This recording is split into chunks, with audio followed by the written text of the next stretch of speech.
day one, when you step into a firehouse, you're building a legacy. So if you want your legacy to be that lazy guy or that guy that doesn't want to do his job, then that's on you. But don't hold back those individuals below you. Enchanted Sky Media.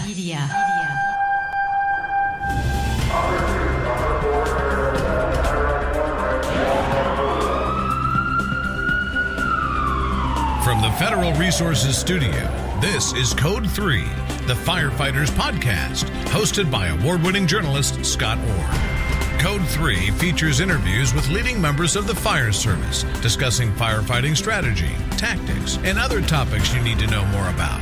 Now, here's Scott. That's right, and I will not let Parkinson stop me. Thank you for joining me again here on Code 3. This is the show for and about firefighters. We're informing and entertaining members of the fire service, just like you, from coast to coast. The most powerful position in the firehouse is likely not the captain. You know who I'm talking about, the senior man. He commands respect simply because he's seen a lot. But whether he recognizes it or not, he's also got a lot of responsibility. My guest today is a senior man, and he's here to tell us what that really means and why. Casey Clinkscales has been a firefighter for about 12 years now. He's currently working in Irmo, South Carolina. He's also an instructor with Upstate Rogues. And he joins me now. Casey Clinkscales, welcome to Code 3. Glad to be here. Probies have a lot to learn from guys like you. The question is, do they want to learn it? I think they simply want to learn it, but it's just exactly how they want to learn it. One of the biggest things is that we give them the unrealistic expectation that once you come out of the academy or you get all your training, you're good to go. But in reality, you still have much more to learn, and that's where the senior man comes into play. Instead of pushing that unrealistic expectation on them, it should be our job to teach them the job and make sure we do what we can to make sure they're the best that they can be and be the firemen that they want to be, that they essentially set out to be. Is there a feeling among longtime firefighters like you that today's probies are not as motivated as they were when you started? No, I don't think that's the case at all. Everybody knows that day one we're all excited to get on the rigs, and we're setting goals that we want to eventually get to certain points in our career. The motivation will always be there. It's just how we display it and how we just want others to see us as we're building our legacy coming into the fire service. What is the most effective way for you to influence these younger guys? Is to basically approach them, with the right attitude of, not being like, oh, I got another guy. Approach them like, hey, man, I want to show you the ropes. I want to help you reach where you want to be in your career. But first, we got to start at being good as a fireman. So that's letting them know the standards and upholding expectations and teaching them the traditions of your department and your crew. And then once you go from there, they'll eventually see, hey, this guy's trying to help me be the best I can be. And then from there on, they'll lean on you in any time of need. Are you aware on a daily basis that you're a role model, for lack of a better phrase, that they're looking up to you? Do you have to watch out how you act? Yeah, I mean, you definitely have to lead by example, because the younger guys are going to look to you as that senior guy that's been there for a while. I mean, 'cause they're looking for the guys that have experience, that know the organization, that's done a little time on the rig. So you're pretty much their role model, and pretty much how you act may be how they try to act, because they see you getting by with a lot of things. So if you want your probies or your newer guys to be the best they can be, you got to lead by example. So getting out there, checking off the rigs the proper way, repacking your hose lines, checking the halyard on your ladders, and all those little things, making sure that you're ready to go and your rig is ready to go. Because the small things are what help set you up for success in the bigger things. I'll be back with more right after this. Federal Resources is a mission-critical solutions provider with only one goal: to empower and prepare the first responder for any threat, at home or abroad, that they are called on to respond to. Your mission is to protect and defend.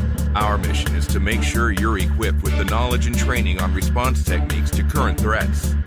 We'll make sure you know the latest innovations in technology to ensure mission success. Every time. You look out for everyone else. Let us look out for you. Learn more at federalresources.com.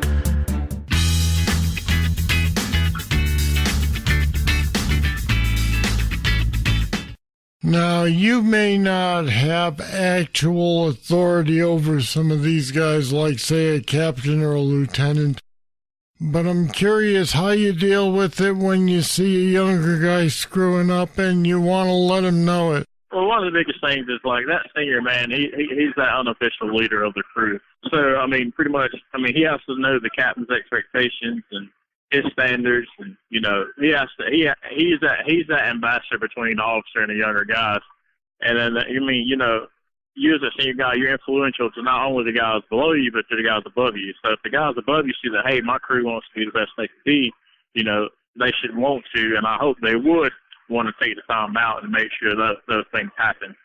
So you as a senior guy, you influence the guys above you and below you. Do you ever run into a senior man who really doesn't want that responsibility and would rather not have to deal with it? Yeah, you have those type of individuals in your organization, but you as that guy that, you know, has that opposite attitude or, you know, reaction towards things, it's your responsibility to keep your peers in check. So, you have to let them know that, hey, you're the senior guy of this crew, and, you know, like, these guys are watching you, so your every move, they're watching you. So if you want to, you know, from day one, when you step into a firehouse, you're building a legacy. So if you want your legacy to be that lazy guy or that guy that doesn't want to do his job, then that's on you. But don't hold back those individuals below you. You have to keep your peers in check at all times.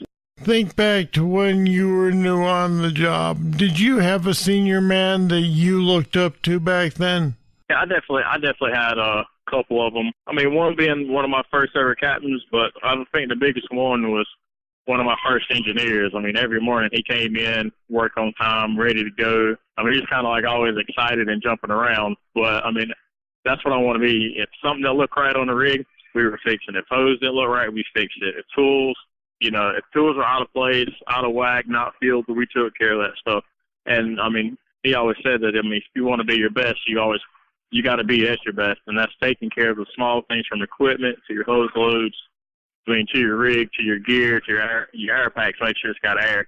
Always set yourself up for success, because humans are creatures of habit, and it's easy to get into a bad habit.